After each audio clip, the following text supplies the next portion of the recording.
Então nós devemos examinar. Não é porque sejas que pessoa que for à frente. Eu gosto muito do povo de Bereia, porque o povo de Bereia tinha o cuidado de ver se o pregador estava falando de acordo com as Escrituras. O próprio Jesus, quando vai com os dois discípulos para Emaús, ele diz: o que é que vocês leem? O que é que vocês entendem? E quando nós começamos qualquer pregação, qualquer estudo, nós temos muito e devíamos ter sempre cuidado de orar pelo derramamento do Espírito Santo. Como a irmã disse, que é necessário, e nós vemos algumas igrejas, até os católicos, estão preocupados em orar pelo derramamento do Espírito Santo. Eu costumo às vezes haver comissão na Record, que as pessoas, quando muito testemunho, dizem que realmente o dom mais importante que receberam foi a presença do Espírito Santo. E a nossa vida pessoal, para nós podermos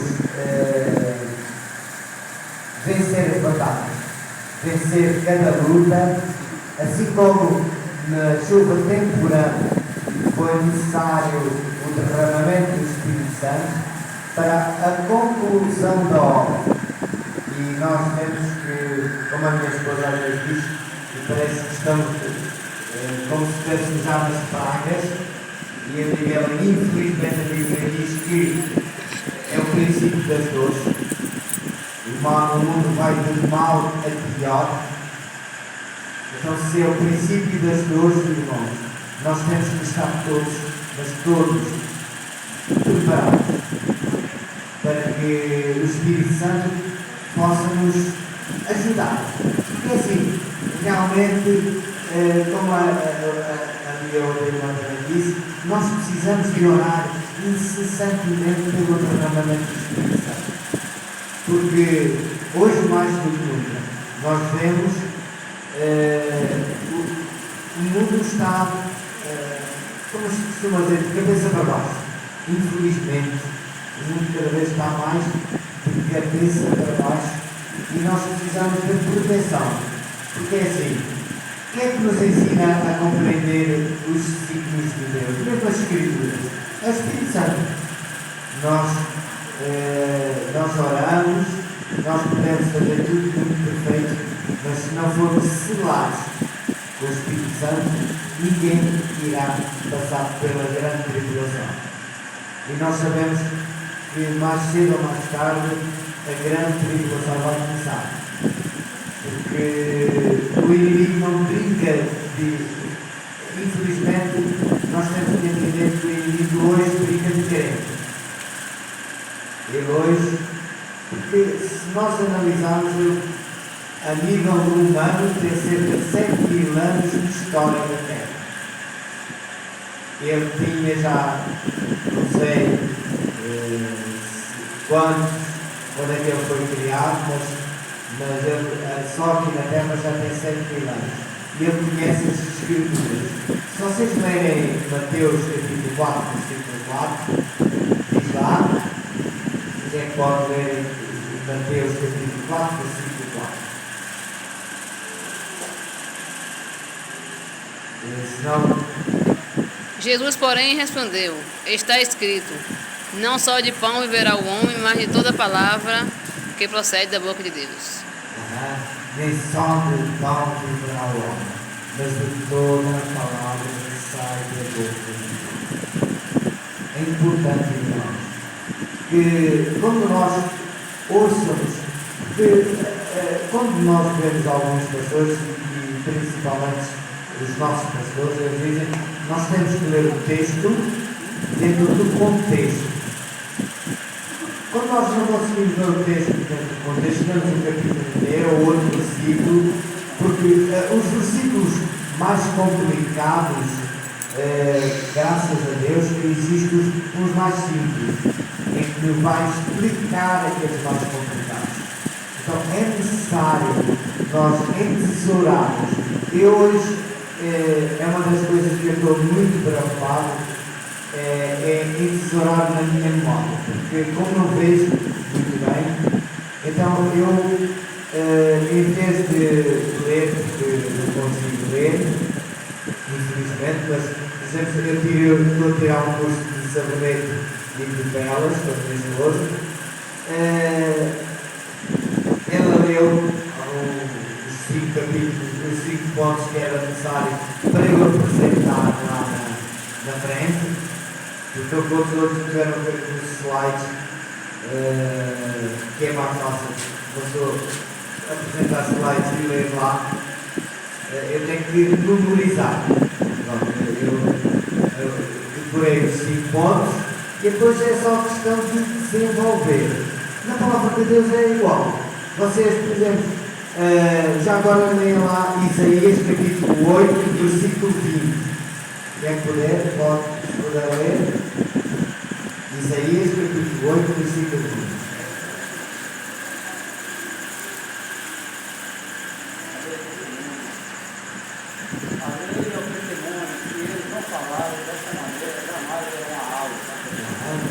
Então, olha, a lei e há o testemunho. Nós podemos dizer, mas esses são 2 pontos importantes. Que a lei são os primeiros 5 livros escritos por Moisés e todos os outros, até ao livro de Malaquias, são testemunhos do que Jesus diria. Todo o Novo Testamento é um testemunho presencial. O que é que significa? Significa que é a história, desde que Jesus nasceu, até a sua morte e a sua ressurreição. Então, todo o livro de Mateus até Apocalipse são livros de testemunho presencial. No Antigo Testamento, a partir de Josué, que os primeiros 5 livros é até Josué até Malaquias, são testemunhos. Nós vemos que o próprio Isaías diz, em no capítulo 53, é bem claro que apresenta o sofrimento, a vida e o sofrimento e a morte de Jesus. Então nós temos que ir, seja quem for, e a Bíblia é bem clara, diz que semente um anjo vem à terra, vos apresente outro evangelho, não seja este evangelho, a Bíblia diz que ele seja anátema, maldito. É um anjo. Então nós, como seres humanos, temos que, eu às vezes até gosto, eu próprio sou assim, eu até digo à minha esposa, que devemos fazer o seguinte, quando nós não sabemos um ponto que a pessoa está a apresentar, dizer, olha, não apresenta a Bíblia, eu não sei, mas tem uma prova aqui na Bíblia onde é que está escrito. Leia-me a Bíblia, que aí irei aceitar. Porque como o irmão me leu, a lei e ao testemunho. Se não falarem segundo esta palavra, nunca verão. O próprio Jesus diz em relação aos fariseus, eles eram doutores da lei. Ele diz, olha, vocês não entram e não deixeis os outros entrar. Então é necessário que nós sejamos coerentes. Eu gosto muito do povo dos valdenses. O povo valdense era um povo que eu achei muito bonito, porque eles, além de levarem a palavra de Deus a todo o mundo, eles nunca se aposentavam. Somente havia 2 situações em que eles se poderiam aposentar. No caso de morte, ou de serem martirizados. Porque era vitalício. O seu compromisso com Deus é vitalício. E eu acho muito bonito, irmãos. O nosso compromisso com Deus é vitalício. Então nós temos um compromisso, eu tinha um bocadinho com a minha esposa em relação à nossa coroa. Porque todos aqui vamos ter uma coroa. Mas essa coroa vai ter poucas ou muitas estrelas dentro de nós. mas para nós podermos transmitir, temos que viver. A mensagem, eu gosto muito quando o pastor Luís Gonçalves diz, em Aparecida, quando ele começou a pregar em Aparecida, ele disse que o primeiro converso, a primeira pessoa que ele converteu, chama-se Luís Gonçalves.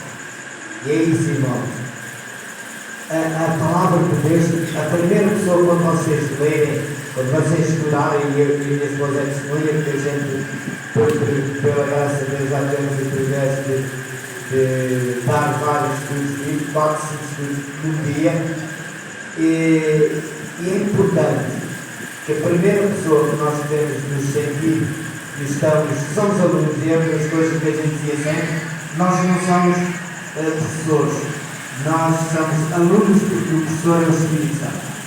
É Ele que nos vai convencer, é Ele que nos vai ensinar, corrigir, para quê? Porque nós possamos também ser transformados por Ele. Porque não é só dizer assim, eu vou transformar, ninguém transforma ninguém, a não ser o Espírito Santo. Amém. Porque é isso que nós, quando pregamos, nós devemos viver, e por isso é que é importante que o Espírito Santo seja o principal preocupação, porque a chuva serôdia é necessária de ser derramada. Assim como no dia de Pentecostes foi a chuva temporânea, hoje nós precisamos de orar pelo derramamento do Espírito Santo. Para que não só os nossos familiares, eu tenho 3 filhos, e vejo, por exemplo, que o meu filho mais novo, ele está muito, ele vai ser biólogo, pela graça de Deus, mas ele está muito enraizado pela ciência. E a ciência muitas vezes contradiz a palavra de Deus. E ele muitas vezes questiona, porque ele diz que o átomo, pela datação carbónica, e o planeta tem muito mais em termos de fósseis, e ele diz que só tem 7.000 anos. Ele diz que não, ele tem muito mais, porque eles dizem que tem milhões e milhões de anos. Se o planeta só tem 7.000 anos, é o que a palavra de Deus diz. Só que ele diz a ele, olha, se for as pedras, eu aí concordo contigo, Paulo. Porque as pedras, nós quando vemos no Gênesis capítulo 1, versículo 1, que o Espírito de Deus parava sobre as águas e debaixo havia a parte de terra, nós não sabemos onde é que essa parte do planeta foi feita. Não existe nem no Espírito de Profecia, nem na Bíblia. Agora, os fósseis foi somente desde a criação de todos os animais, assim como a criação do próprio de Adão e Eva. Só que ele está tão enraizado nessa ideia, que ele diz à própria mãe que só vai vir à igreja porque a mãe obriga, ele ainda não tem 18 anos, ele diz, quando eu tiver 18 anos, eu deixo de ir à igreja. Só que agora a minha mãe me obriga, até eu vou. Mas é muito triste, porque a ciência, muitas vezes, o que eu às vezes tenho que dizer, mas os grandes cientistas, Albert Einstein e os outros grandes cientistas da antiguidade, eles eram grandes cristãos, homens tementes a Deus. Porque a ciência se complementa a própria religião. Enquanto a ciência se for de acordo com a própria religião, elas vão de mãos dadas. Quando a ciência quer se opor à existência do Criador, porque é uma laguna que existe, nós não podemos provar que pela palavra de Deus as coisas foram feitas, assim como a ciência também não pode provar que do nada apareceu. Então são lagunas que nós somente pela fé nós podemos provar, assim como eles também não têm fé, mas também não podem provar. Então, o próprio Jesus diz aqui na sua palavra Examinais as Escrituras, porque cuidais delas a vida eterna. E são elas que testificam de mim. Então nós devemos examinar como se fosse um quadro, um mapa, de modo a que nós possamos entender primeiro a vontade de Deus. Entender se realmente é o plano para a nossa vida, se está de acordo com as Escrituras, e aí sim nós poderemos entender que o plano de Deus para cada um de nós é o melhor. Há um pensamento que diz que quando nós falamos com um amigo, ele diz que os nossos sonhos são grandes demais. Mas quando nós confessamos os nossos sonhos a Deus, ele diz que os planos dele são muito maiores do que aqueles que nós sonhamos. Então, muitas vezes nós precisamos levar os nossos sonhos, os nossos planos ao nosso verdadeiro e grande amigo, que é o nosso Deus do universo. Amém. Deus abençoe, dê continuação de uma boa semana e que as bênçãos do Espírito Santo possam ser derramadas sobre cada um de nós individualmente. Amém. Pode fazer uma oração? Boa noite.